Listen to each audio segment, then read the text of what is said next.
अरे एक बात तो बता। हाँ? बड़ी दीदी कैसी है? उसका वो लाडला सा बेटा विनीत कैसा है? सब अच्छे हैं और आपको बहुत याद करते हैं, लेकिन मुझसे ज्यादा नहीं। ओहो, तुझसे ज्यादा मुझे कोई नहीं याद करने वाला है। तू तो मेरी छोटी सी बहन है ना।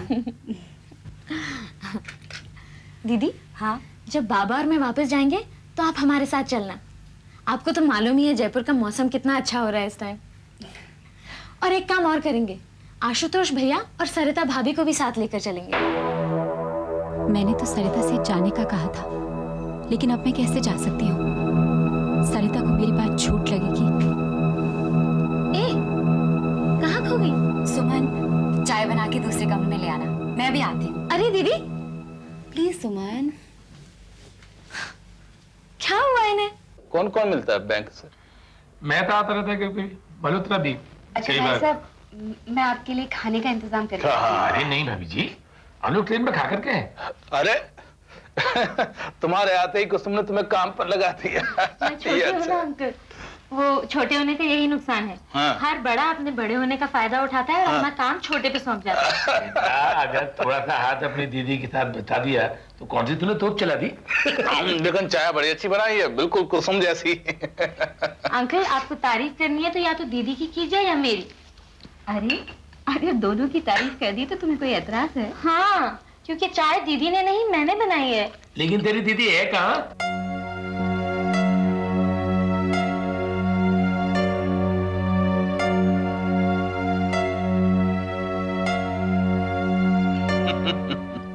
क्या था? हाँ अच्छा। आंटी बताइए तो, आशु भैया कहाँ हैं? वो बेटा ऑफिस के काम से टूर पर गया हुआ है, 2-4 दिन में आ जाएगा। कमाल है, हम लोग इतनी दूर से आए हैं आप सबसे मिलने और आशु भैया को यही दिन मिले थे टूर पे जाने के लिए। बस 2-4 दिन में आ जाएगा। अरे जरा मुझे भी तो बताइए, सुमन ने चाय कैसी बनाई है? ये तो खत्म हो गई। अरे तो मैं और ले आती हूँ।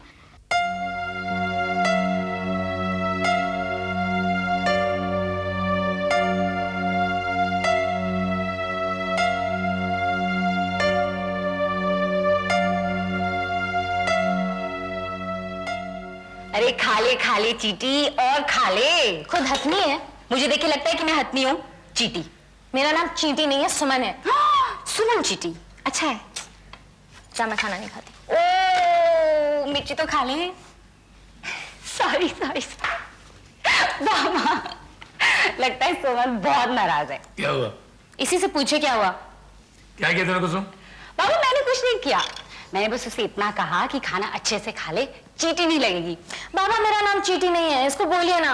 इसकी शादी करा के भेज क्यों नहीं देते? मेरा सर खाती रहती है। ठीक है बेटा, तू बेफिक्र है, इसकी शादी करा देता हूँ। अब तू खाना तो खा लेना और मुझे पढ़ने दे। चल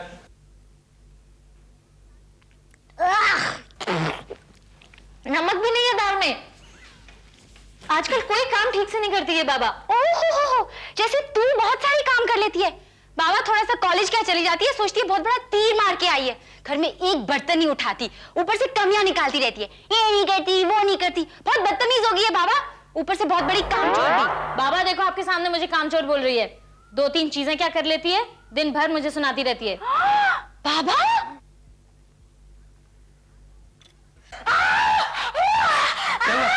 क्या हुआ बेटा? क्या हुआ? क्या हुआ? आग लगा दी मुंह में। नहीं दिख तो नहीं रही बाबा। अरे बेटा, चल बाहर। क्या किया तूने?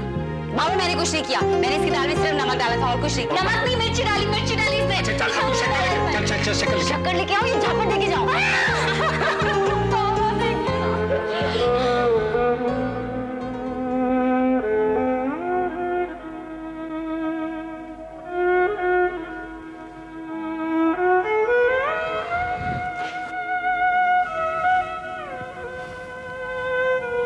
क्या बात है बेटा? तेरी तबीयत तो ठीक है ना? हाँ बाबा मैं ठीक हूँ। मेरे तो कुछ समझ में नहीं आ रहा था, दया के सामने तुमने अच्छा संभाल लिया, वरना तो घर का माहौल ऐसा है कि ना तो बताया जा सकता है ना छुपाया जा सकता है। मगर मुझे डर है कहीं कुसुम कुछ ना बता दे। नहीं कुसुम समझदार है, वो नहीं बताएगी।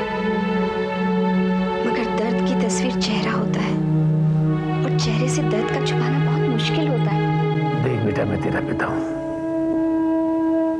तूने अपनी जिंदगी का एक बहुत बड़ा हिस्सा मेरे साथ भी गुजारा है। मैं तेरे चेहरे और तेरी खामोशी से बता सकता हूं कि तू परेशान है। नहीं बाबा, ऐसी कोई बात नहीं है।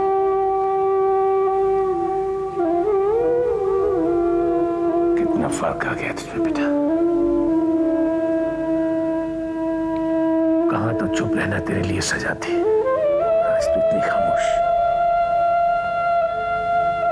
बाबा, अब ये सजा ही मेरी किस्मत बन गई है। इंसान हर चीज से लड़ सकता है, लेकिन अपनी किस्मत से नहीं लड़ सकता। कुछ तो किस्मत ने और कुछ बच्चों की नादानियों ने इस घर की तस्वीर ही बदल दी है। कमला, मैं सोच रहा हूं कि दया के साथ मेरा रिश्ता सिर्फ संबंधी का नहीं, दोस्ती का भी तो है। क्यों ना बात को इस तरह से रखा जाए कि ना तो उसे ये लगे कि हमने कुछ छुपाया और ना कुछ बताया। अब इस बात को समय के ही हवाले कर देना चाहिए, और बातों ही बातों में सारे हालात तो सामने आ ही जाएंगे। अरे अरे भाई साहब, आइए ना। आ जा।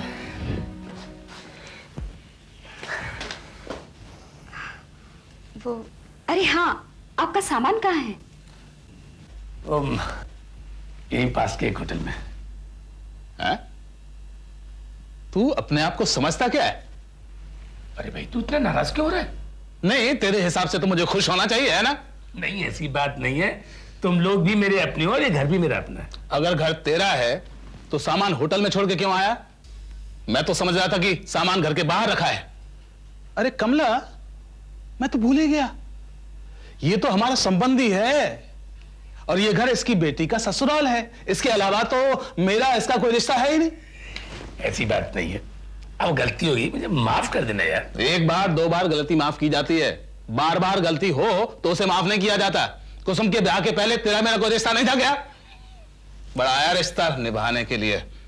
एक काम कर, तू होटल जा। जा मेरे दोस्त, मेरे हमदम, मेरे भाई, अब मुझे माफ कर दे। आगे से ऐसी गलती नहीं होगी। नहीं नहीं नहीं, तू होटल जा और आराम से रह वहां। अरे नहीं जाता यार, मैं क्या करेगा तू? अब तू मुझे धक्के वक्के भी निकालेगा तो भी नहीं जाऊंगा मैं। बोल, क्या करेगा तू? अब जाने दीजिए ना, माफ कर दीजिए। तू इसकी पैरवी क्यों कर रही है? तेरे को क्या तकलीफ हो रही है भाई? वो मेरी भाभी है। देवर की पैरवी करना भाभी का अधिकार है, समझा तू? बड़ा आया अधिकार जताने वाला, अपना कर्तव्य भूल गया। अब यार इस उम्र में कान पकड़ के उठक बैठक लगाऊं क्या? बहुत थक गया हूं यार। सुबह सामान ले आएंगे। तू उठक बिठक भी लगाएगा कान पकड़ के, और सामान लेने भी जाएगा अभी। उठक बैठक तो नहीं लगा सकते मैं भाभी। सामान ले आता हूं, हुजूर का हुक्म है। सुन इधर आ। बोलिए। सामान कल ले आएंगे। तो मुझे मालूम।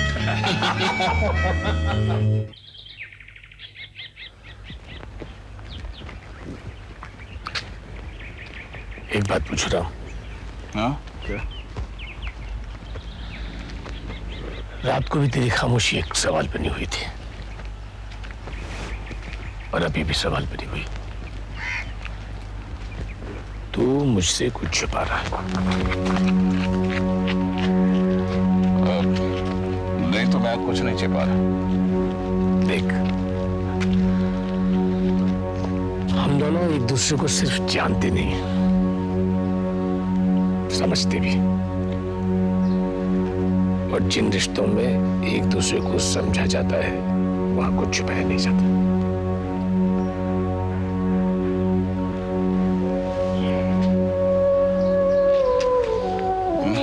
मैं तुझे क्या बताऊं क्या ना बताऊं, ये तो कुछ समझ में नहीं आ रहा। छुपाया गहरों से जाता है। और वैसे भी मेरी तेरी दोस्ती तो दोस्ती क्या, जिंदगी तक एक खुली किताब है। तू छिपा ले। मैं तेरे चेहरे को देख करके बता सकता हूँ कि घर की चार दीवारी के अंदर कुछ बात हुई है। मैं तुझे कुछ बताकर तुझे परेशानी में नहीं डालना चाहता, बस चल। राव, अगर तुझे लगता है कि मुझे बताने से तेरी परेशानी बढ़ जाएगी तो मत बता, लेकिन एक बात साफ साफ बता दे, क्या मेरा इतना भी हक नहीं है कि मैं तेरे दर्द का हमदर्द बन सकूं?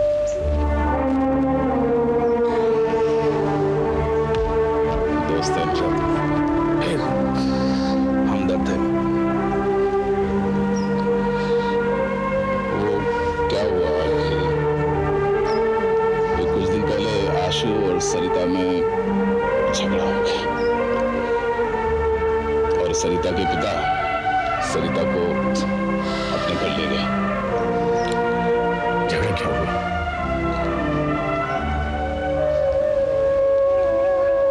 दयाशंकर, हमारे पूर्वजों ने जिंदगी जीने का मूल्य हमें कितनी अच्छी तरह से समझाया था, लेकिन अफसोस की बात है कि आज लोग उसका मोल ही भूलते जा रहे हैं। जहां हमें सिखाया गया था कि बड़ा भाई बाप के समान होता है, छोटा भाई बेटे के समान होता है, भाभी माँ और देवर भाई कहलाता है, आज वैसा कुछ है ही नहीं, कुछ नहीं है वैसा। कसूर वक्त का कहो या हमारा भी कह सकते हैं, क्योंकि शायद हम वैसे भी जिंदगी का मूल्य ठीक से समझा नहीं पा रहे हैं अपनी औलादों को। तू मुझे साफ साफ बता की बात क्या है?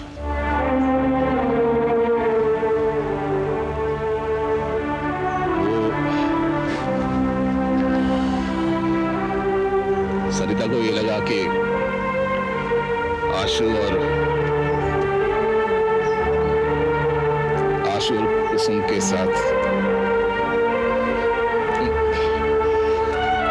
आशु और कुसुम के नाजायज संबंध।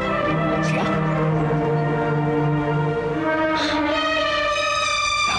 मैं कुसुम को भी जानता हूँ और आशु को भी जानता हूँ। मैं जानता हूँ और खुशी की बात यह है कि हमने अपने बच्चों की परवरिश बिल्कुल वैसी की है जैसे हमारे बुजुर्ग किया करते। तू कहे तो नवादा की से बात कर।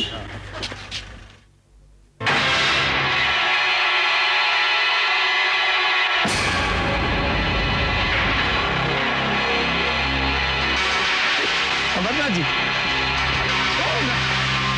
नमस्कार अमरनाथ जी। बहुत लंबी उम्र है।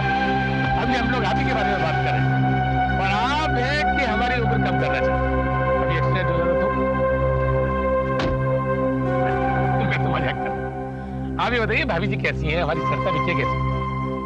सब लोग पहले से ज्यादा अच्छे हैं और ज्यादा खुश भी हैं। बहुत अच्छी। आजकल वैसे भी दुनिया में खुशियां बड़ी आसानी से नसीब नहीं होती। खुशियां बड़ी महंगी हो गई हैं। बहुत अच्छी। इस दुनिया में कुछ भी महंगा नहीं है दयाशंकर, बस इंसान में उसकी कीमत अदा करने की हिम्मत होनी चाहिए। हम आपकी इसी बात के बहुत कायल हैं अमरनाथ जी कि ऊपर वाले ने आपको बुद्धि के साथ साथ हर चीज को खरीदने की ताकत दी है। दयाशंकर, दौलत में इतनी ताकत है कि वो सारी दुनिया खरीद सकती है, इंसान खरीद सकती है, रिश्ते खरीद सकती है। खुशियां वही हैं जहां दौलत है। ठीक कह रहे हैं आप। आज के दौर में खुशियां भी दौलत की मोहताज है। और इस सब के लिए कहीं ना कहीं हम भी जिम्मेदार हैं। हाँ, तू इतना खामोश क्यों भाई? सुन रहा हूँ, बात सुन। दयाशंकर, ये खामोश इसलिए है कि इनके बेटे की करतूतों ने इनके मुंह पर ताला लगा। देखिए अमरनाथ जी, मैंने अपनी औलाद की गलती को मान लिया है और आशु भी आपसे माफी मांग लेगा। पहले घटिया हरकत करेगा और फिर माफी मांगेगा। रामकिशोर, माफी वहीं मांगी जाती है जहां गलती अनजाने में हुई हो। जो हरकत जानबूझकर की गई हो ना, उसकी सजा ही। देखिए अमरनाथ, अब हमें पिछली बातों को बुलाकर तो बच्चों को एक कर देना चाहिए, क्योंकि ना समझिए। देखिए दयाशंकर, न मेरी बेटी ना समझे और ना ही मैं ना समझूं। रही बात अपनी राय की, अपने पास आप शायद मेरी बात का बुरा मान गए। मैं तो अपना समझ करके कुछ बात कर रहा हूं। देखिए दयाशंकर, मुझ में अपने और पराये की तमीज आपसे कहीं ज्यादा है। आप हमारी बराबरी कर रहे हैं, अपनी हैसियत में रहिए। किस हैसियत की बात कर रहे हैं आप? हैं? क्या बताना चाहते हैं आप?